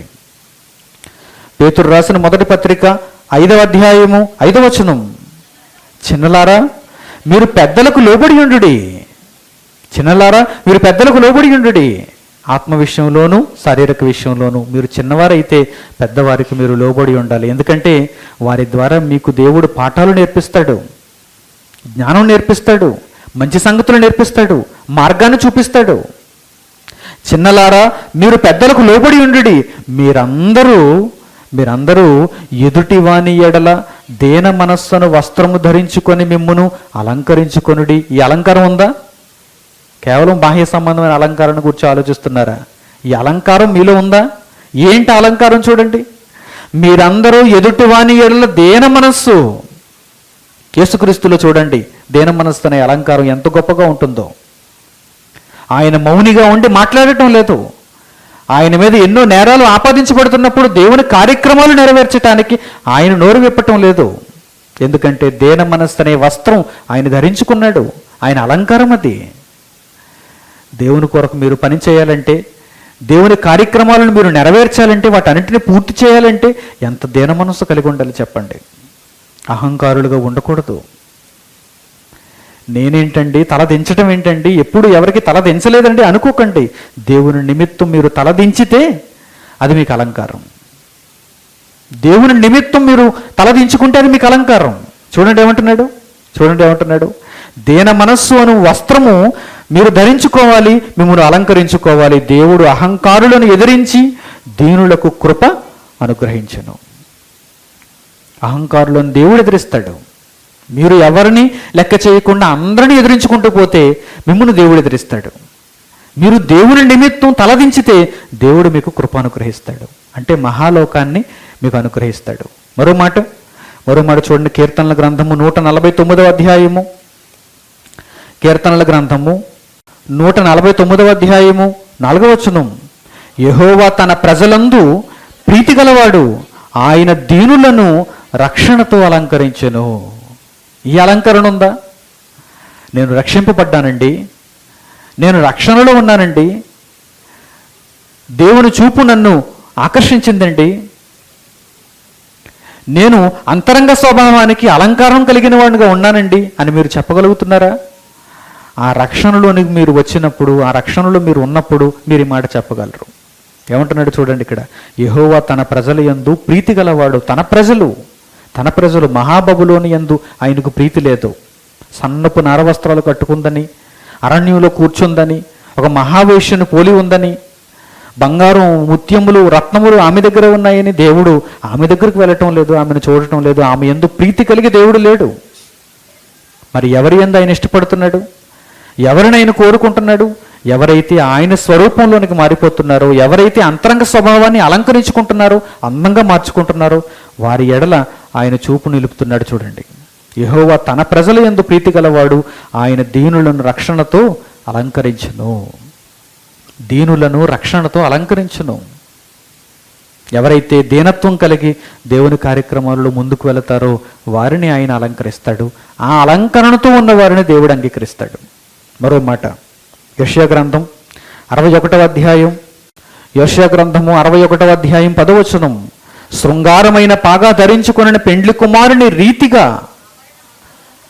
అంటున్నాడంటే అతనిని పోలేని అర్థం. ఒక పెండ్లి కుమారుడు తన అందాన్ని చక్కగా పూర్తిగా సంపూర్ణంగా పొందుపరుచుకోవాలనుకుంటాడు. అన్ని ధరించుకొని, అన్నిటినీ తన యొద్ద ధరించుకొని ఆకర్షించాలి అనుకుంటాడు. ఒక పెండ్లి కుమారుడు ఎంతగా అలంకరింపబడుతున్నాడో వెలుపటి అలంకారం చేత, మీరు కూడా అంతరంగపు అలంకారాన్ని అంతగా అలంకరించుకోవాలి. మన మధ్యలోనికి ఇప్పుడు ఒక పెళ్లి కుమారుడు వచ్చాడు అనుకోండి, అందరూ ఎవరిని చూస్తారు? పెళ్లి కుమారుడినే చూస్తారు. మన మధ్యలోనికి ఇప్పుడు ఒక పెళ్లి కుమార్తె వచ్చి కూర్చుంది అనుకోండి, పెళ్లి కాబోయేటువంటి పెళ్లి కుమార్తె, అందరూ ఆమెనే చూస్తారు. ఏంటి ఈమె ఎలా అలంకరించుకుంది? ఈమె అలంకారం ఏంటి ఎలా ఉంది? రోజు ఉండే అలంకరణ కాదు అది, అది స్పెషల్ అలంకరణ, బ్రైడల్ మేకప్ అది. మరి మీ మేకప్ ఎలా ఉంది? లోపల అంతరంగ స్వభావం, మీ అలంకారం ఎలా ఉంది? మీరు సంఘంలోనికి రాగానే, మీరు సమాజంలోనికి వెళ్ళగానే, మీరు మనుషుల మధ్యలో ఉండగానే, మీరు కుటుంబంలో ఉండగానే దేవుడు అందరినీ పక్కకు తోసి మిమ్మల్ని చూస్తున్నాడా? మిమ్మల్నే చూస్తున్నాడా? తదేకంగా చూచేలా ఉండాలంటే మీ అలంకారం అలా ఉండాలి. అంతరంగ స్వభావం దేనిని మిస్ అవ్వకూడదు. దీనత్వం విషయంలోన, మృదువైనటువంటి స్వభావం విషయంలోన, సాధువైనటువంటి స్వభావం విషయంలోన, దేవుని వాక్యాన్ని నేర్చుకునే విషయంలోన, వినే విషయంలోన, ప్రకటించే విషయంలోన, పనిచేసే విషయంలోన, అన్నింటిలోనూ ఏమండి ఒక్క అలంకరణతో సరిపెట్టుకుంటున్నాడా మనిషి? ఏమండి నాకు ఎక్కువగా అలంకరించకండి, పెండ్లి కుమారుడు అలా ఏమన్నా అంటాడండి? నాకు ఎక్కువగా అలంకరించకండి, చేతికి ఒక్క వేలు ఉందండి, ఈ వేలుకు మాత్రం అలంకరించండి అంటాడా? అనడు. ఎన్నుంటే అన్నీ ఇచ్చాడు అంటాడు. అది ఈ ఒక్కరోజు మీ దగ్గర ఎన్నుంటే అన్ని మేకప్లు కొట్టండి నాకు, ఎందుకంటే నేను ఈరోజు ఎవరు? పెండ్లి కుమారుండి. అన్నీ చేతికి, కాళ్ళకు, గోళ్ళకు కూడా వదలడు, గోరుకు కూడా వదలడండి, దానికి కూడా మేకప్ కావాలి. చూసారా, ఒక మంచి సూట్ వేసుకోవాలి, దానికి ఒక పువ్వు పెట్టుకోవాలి, అందరూ ఆకర్షించాలి కదా, అందరూ ఇతరులను చూచి అబ్బో ఇతడే పెండ్లి కుమారుడు అనుకోవాలి కదా, లేచి నించోవాలి కదా, గౌరవం ఇవ్వాలి కదా. చూసారా, చూడండి ఏమంటున్నాడు దేవుడు, శృంగారమైన పాక ధరించుకుని పెండ్లి కుమారుని రీతిగా, ఆభరణములతో అలంకరించుకుని పెండ్లి కుమార్తె రీతిగా ఆయన రక్షణ వస్త్రములను నాకు ధరింపచేసి ఉన్నాడు. ఈ అలంకరణ అంతా ఎక్కడి నుంచి వస్తుంది మీకు? ఇదిగోనండి ఈ గ్రంథంలోంచి వస్తుంది మీకు. ఆయన మాటలు వింటున్నప్పుడు మీరు ఈ అలంకరణ అంతా సంపాదించుకోవాలి. బోడిగా ఉండకూడదు ఆయన దగ్గర. మీ అలంకరణ ఏదీ లేకుండా, ఆత్మ సంబంధమైన అలంకారం లేనివారుగా మీరు ఉండకూడదు ఆయన దగ్గర. ఎలా ఉండాలి మరి? ఆయన ఇచ్చే ప్రతి మాట మీరు అంగీకరించి దానిని మీరు ధరించుకుంటూ ఉండాలి. దాని వలన మీరు లాభం పొందుతూ ఉండాలి. దాని వలన మీ అందం రెట్టింపైపోవాలి. మీ అందం దాని వలన రెట్టింపైపోవాలి. వ్యార్ధక్యం లేదందులో, ముసలితనం లేదందులో, నిత్య నూతనంగా మీరు ఉంటారు. అక్షయ అలంకారం కదా ఇదంతా. కనుక మీరు ఎలా ఉండాలో చూడండి, ఆయన రక్షణ వస్త్రములను నాకు ధరింపచేసి ఉన్నాడు, నీతి అను పైబట్ట నాకు ధరింపచేసి ఉన్నాడు. ఆయన దగ్గర ఎన్ని వస్త్రాలు ఉన్నాయి, ఎంత అలంకారం ఉంది, దానిని అంతా మీరు అలంకరించుకుంటే మీరు నిజంగా పెండ్లి కుమారుని పోలిన వారుగా, పెండ్లి కుమార్తెను పోలిన వారుగా, అందమైన వారుగా మారిపోతారు. వెలుపటి అలంకారం ఎవరైతే అలంకరించుకున్నారో వారిని చూస్తే దేవుడికి అసహ్యం పుడుతుంది. ఏహ్యమైనది అన్నాడు అందుకే దానిని చూచి.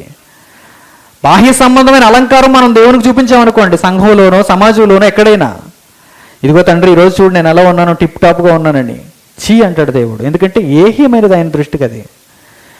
తండ్రి ఈరోజు నీ కోసం నేను చాలా కష్టపడిపోయాను, తండ్రి నేను ఈరోజు నా రక్తాన్ని చెమటగా మార్చి నీ కోసం శ్రమించాను, పనిచేశాను, తండ్రి నేను ఆకలితో ఉండి నీ ఆకలి తీర్చాను, నీ మాటలు ప్రకటింపచేశాను, నీ చిత్తాన్ని నెరవేర్చాను. అప్పుడు చెప్పండి దేవునికి, చాలా అందంగా ఉన్నావు బిడ్డ అంటాడు దేవుడు. ఎందుకంటే నీకు నీతి అనే మైమరువు ఆయన ధరింపచేశాడు, ఆయన కృప నీకు అనుగ్రహించాడు, ఆయన రక్షణ వస్త్రాన్ని నీకు ధరింపచేసి ఒక పెండ్లి కుమారునిగా నేను చూస్తున్నాడు. ఏం కావాలి? ఏ అలంకరణ కావాలి? లోకమంతా కోరుకునే ఒక్క గడిలో కూలిపోయే బాహ్య సంబంధమైన వెలుపటి అలంకారాన్ని మీరు ఇంకా కోరుకుంటారా? అక్షయాలంకారమైన ఆ అలంకారాన్ని మీరు కోరుకుంటారా? అక్షయాలంకారాన్ని కోరుకునే వారందరూ ఎక్కడికి వెళతారో తెలుసా? అలంకరింపబడిన లోకానికి వెళతారు. ఆ లోకం ముందు ఈ లోకం పనిచేయదు. ఆ లోకం ముందు ఈ ముంబై మహాపట్టణం కానీ, విశాఖపట్నం కానీ, లేక అమెరికా పట్టణాలు కానీ పనిచేయవండి. ఆ లోకం ఎలా ఉంటుందో కూడా చెప్పాడు ఆయన. ఎలా ఉంటుందో కూడా చెప్పాడు ఆయన. అంతరంగ స్వభావాన్ని ఎవరైతే అలంకరించుకుంటారో వారికి అక్కడ ప్రవేశం ఉంది. ఆ అందమైన లోకంలో ప్రవేశం ఉంది. ప్రకటన గ్రంథం మరలా చివరి గ్రంథంలోనే దీనిని చెప్పాడు ఆయన. 21వ అధ్యాయం, ప్రకటన గ్రంథము 21వ అధ్యాయము మొదటి వచనం నుంచి, అంతటా నేను మహాబబులోనును క్రింద చూచాడు, అంతటా క్రొత్త ఆకాశము క్రొత్త భూమి పైన చూచాడు. ఒక్క గడియలోనే కూలిపోయిన మహాబబులోనును ముందు చూచాడు. ఆ తరువాత నాశనము లేని నిత్యము ఉండేటువంటి ఆ మహారాజ్యాన్ని చూశాడు. చూడండి, ఇప్పుడు మీరు చూడండి వాక్యంలో, అంతటా నేను క్రొత్త ఆకాశమును క్రొత్త భూమిని చూచితని, మొదటి ఆకాశము మొదటి భూమియు గతించిపోయాను. అంటే వెలుపటి అలంకారాన్ని కోరుకున్న లోకం గతించిపోయింది, దాని ముందు నిలవలేకపోయింది. బంగారం, ముత్యములు, సన్నపు నారవస్త్రములు, ఈ ఆనందం, ఈ లైటింగు, ఈ సౌండ్, ఇదంతా కూలిపోయింది, నాశనం చేయబడింది, లేకపోయింది. మొదటి ఆకాశము మొదటి భూమియు గతించిపోయాను, సముద్రము ఇకనూ లేదు. పెద్ద పెద్ద విగ్రహాలు కట్టుకుంటున్నారు. ప్రపంచంలోనే అతి ఎత్తైనటువంటి విగ్రహం, బొమ్మలు, కోట్ల రూపాయలు తగలబెట్టి పెద్ద పెద్ద బొమ్మలు కడుతున్నారు. ఏం చూపించడానికయ్యా? నీ అహంకారాన్ని చూపించడానికా? ఇదిగో నేను ఎంత అందంగా ఉన్నానని చూపించడానికా? ఇదిగో నా భారతదేశ పట్టణం ఎంత అందంగా ఉందని చూపించడానికా? ఇదిగో నా సింగపూర్ పట్టణం ఎంత అందమైనదని చూపించడానికా? ఇదంతా ఉండదయ్యా. ఇదంతా లేకపోతుంది, ఇదంతా పాడైపోతుంది, ఇదంతా నాశనం అయిపోతుంది, మాయమైపోతుంది. వెలుపటి అలంకారం కదా ఇదంతా. సిమెంటుతో వచ్చిన అలంకారం, ఇనుముతో వచ్చిన అలంకారం, పెయింట్తో వచ్చిన అలంకారం, చిన్న చిన్న ఎల్ఈడి బల్బులతో వచ్చినటువంటి అలంకారం, కాంతులతో వచ్చిన అలంకారం, శబ్దాలతో వచ్చిన అలంకారం, ఇదంతా మాయమైపోతుంది. చెప్పలేదా? చరిత్ర నీకు చెప్పలేదా? మహాబబులోని చరిత్ర నీకు చెప్పలేదా? నీకంటే అంగరంగ వైభవంగా తీర్చిదిద్దబడింది ఆ పట్టణం, కానీ ఒక్క గడియలో కూలిపోయింది ఆ పట్టణం. ఒక్క గడియలో మహాబబులోనంతా కూలిపోయింది. దేవుడు దానిని చరిత్రగా వ్రాయించాడు. ఆయన మాటలు మీరు అర్థం చేసుకుంటే, అంగీకరిస్తే, ఇదిగో చెబుతున్నాడు ఆయన దేనిని గురించి మీరు ఆలోచన చేయాలో, దేని మీద మీ దృష్టి ఉంచాలో, దేని మీద మీ అలంకారాన్ని మీరు పెంచుకోవాలో, అంతరంగ స్వభావపు అలంకారాన్ని మీరు ఏ విధంగా సంపాదించుకోవాలో ఆయన నేర్పిస్తున్నాడు. చూడండి, మొదటి ఆకాశము మొదటి భూమియు గతించిపోయిన, సముద్రమెక్కునూ లేదు, మరియు నేను నూతనమైన యెరూషలేము అను పరిశుద్ధ పట్టణము తన భర్త కొరకు అలంకరింపబడిన పెండ్లి కుమార్తె వలె సిద్ధపడి పరలోకముల నుండి దేవుని యొద్ద నుండి దిగివచ్చుట చూచితిని. చూసారా? అంతరంగ స్వభావాన్ని అలంకరించుకున్న వారి కొరకు ఒక అలంకరింపబడిన పట్టణం ఎదురు చూస్తుంది. ఆ పట్టణం నాశనం అయ్యేది కాదు, ఆ పట్టణం నిరంతరం ఉండేది. దీనిని ఎవరు చూచారు? దర్శనంలో యోహాను చూచాడు, ఆయన వ్రాసాడు. వ్రాయబడిన దాన్ని ఎవరైతే నేర్చుకుంటారో, అర్థం చేసుకుంటారో వారందరూ దానికి అర్హులవుతారు. దాని ప్రకారం జీవించే వారందరూ అర్హులవుతారు. దీని కొరకు నిరీక్షించే వారందరూ దానికి అర్హులవుతారు. చూడండి ఏమంటున్నాడు ఆయన. ఆ పరిశుద్ధ పట్టణం ఎలా ఉంది?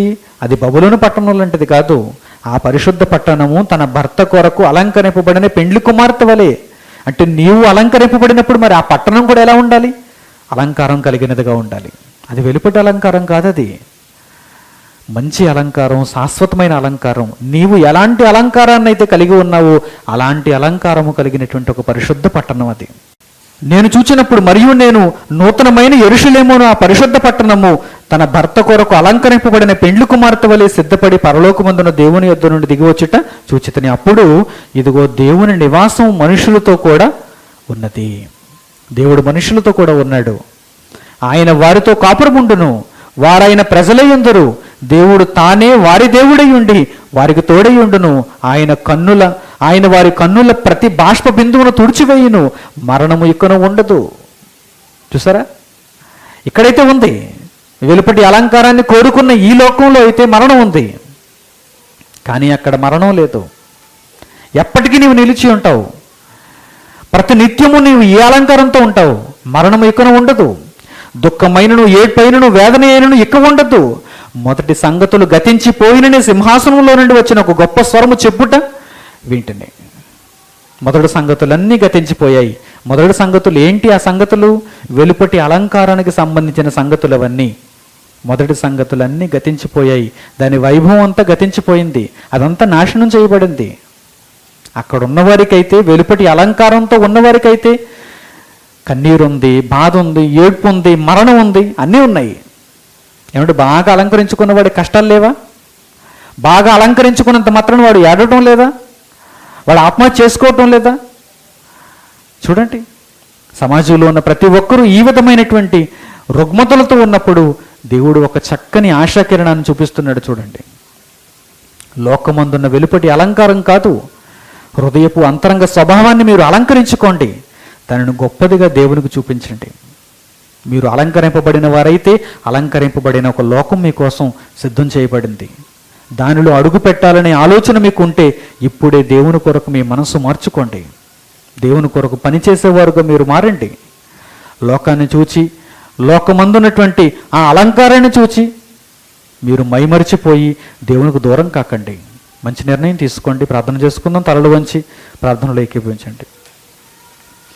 మమ్మల్ని మిక్కిలిగా ప్రేమించిన మా కన్న తండ్రి, వెలుపటి అలంకారము ఎంత అసహ్యమైనదో తండ్రి, ఆత్మ సంబంధమైన దృష్టితో చూచినప్పుడు అది ఎంతకాలం ఉంటుందో, ఎలా నాశనం అవుతుందో మీరు వివరించారు. మీ గ్రంథంలో నుండి ఆ మాటలన్నింటినీ మేము తెలుసుకున్నాము. హృదయపు అంతరంగ స్వభావాన్ని మేము అలంకరించుకొని మా హృదయం ఎల్లప్పుడూ మీ కొరకు తప్పించేదిగా ఉండుటకు మంచి అలంకరణతో మేము తండ్రి జీవించటానికి సహాయం చేయండి. ఒక పెండ్లి కుమారుని వలె, ఒక పెండ్లి కుమార్తె వలె మేము మా అంతరంగ స్వభావాన్ని అలంకరించుకొని మీ దృష్టిని ఎల్లప్పుడూ మేము ఆకర్షించగలుగుటకు తండ్రి మీ చిత్తాన్ని నెరవేరుస్తూ, మీరు వ్రాయించిన ప్రతి మాటని నెరవేరుస్తూ మీ కొరకు బ్రతుకువారముగా ఉండుటకు మాకు మీ కృపను దయచేయండి.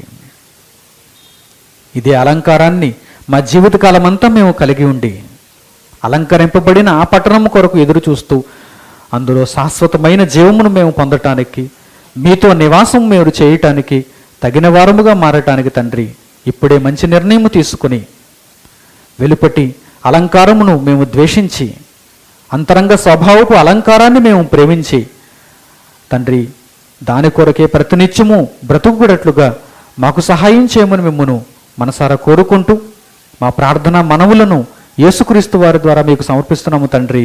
ఆమెన్.